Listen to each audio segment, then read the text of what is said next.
Jai Shri Krishna, Jai Shri Ramachandra, Jai Shri Lakshmi Nrsimha. Dear viewers, it's been a lot of time since I've made any video on YouTube or posted any content on my website. So I would like to take this occasion to talk about a very important topic. Before that, I would like to just tell you all why we were not, quite active on social media, especially, of course, on the YouTube during this time. Uh, the reason was that we were using this time to create a more sustainable future for our family, and at the same time use this time to do a digital detox at our family level, and also share with you the effects of this sort of a digital detox, how it helps us, etc. So, to continue, today's topic is going to be on the Quad meeting that was hosted. That was actually scheduled and also conducted in the evening of 12th March 2021. This meeting was conducted at 7 p.m. IST, and I'm going to talk about the astrological significance of this meeting and how the day it was conducted, the time it was conducted, has serious significance for the event. It was conducted one day prior to the Amavasya, the new moon, and this tithi is known as the Krishna Chaturdashi. You could go to some website like drikpanchang.com, etc., and get the tithi of this particular date and the timing, etc. You will be surprised to find that the meeting was conducted exactly during the night of the Krishna Chaturdashi. The Krishna Chaturdashi is one day prior to the Amavasya, okay? And this particular event is basically not very good. It is extremely inauspicious for activities that are touted to be for global good. Especially this meeting was touted by the media and even by the Prime Minister of India to be for the global good. But at the same time, I believe that astrologically, this particular event does not forebode good for the world due to its time being in the late night of the Krishna Chaturdashi. What activities are forbidden in the Krishna Chaturdashi? The activities that are forbidden are any sort of thing that is intended to be for good. Any sort of thing that is supposed to be done to help people around. Any sort of thing that's supposed to be successful. Any sort of thing that is supposed to be, of course, in the good way. It is bad for such activities. Whereas it is good for poisoning, it is good for murdering, it is good for cheating, it's good for deceit, it is good for death and destruction, and all those negative, dark and shady activities. I wonder why such a high-level summit should be conducted during this time. I kept on pondering on this issue. It could be one of the two things. The first thing could be that these leaders have no idea of what Krishna Chaturdashi is. Of course, billions of people across the world know what Krishna Chaturdashi is and its effects. Even a villager in deep India will know about the Krishna Chaturdashi. If you ask an old person in some village in any part of India, or even in other parts of the world who are quite traditional even today, if you ask the elders of those parts of the world, they will easily tell you about the significance of this particular event, the negative significance. It is known as Rikta Krishna Chaturdashi, and even Lord Krishna, Sahadeva and the Pandavas in the Mahabharata have explained its astronomical significance. I still wonder why they have scheduled this event during this time. The second reason could be they're doing it on purpose, which is maybe most likely. So, if they've really done it on purpose, the conscience of these leaders will prick them someday. Anyways, coming back to the present topic. These four countries, India, the United States, Japan and Australia, are quite significant for the Indo-Pacific. And according to many media sources, including the whole topic of it was about an array of issues, including countering China's political activity, which also is a sort of event that is that is for countering another force. Any event that is scheduled on a Krishna Chaturdashi for countering another force will turn out to be a defeat. The reason being, Lord Krishna has also clearly shown the importance of this in the Mahabharata. Duryodhana, when he was about to begin the war on the Mahabharata event, just a few days, just a few hours before the Mahabharata began, the declaration of war was being researched on. Duryodhana was trying to find the best time when he could start the war to cause immense damage to the Pandavas and to ensure his victory.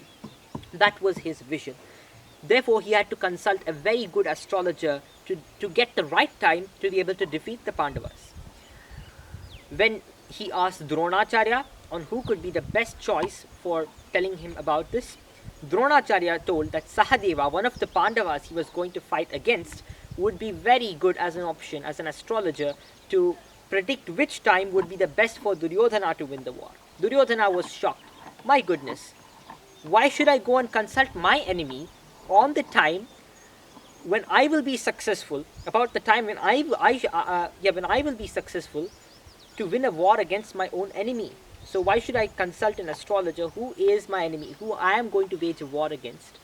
Will he even tell me the right time? Whereas Dronacharya said, of course, he is a pure astrologer. He will tell you the right time, and there is no doubt about this. He will tell you the right time, and he will not be prejudiced just because he is your enemy. He will even tell you the right time that is favorable for you to win over him.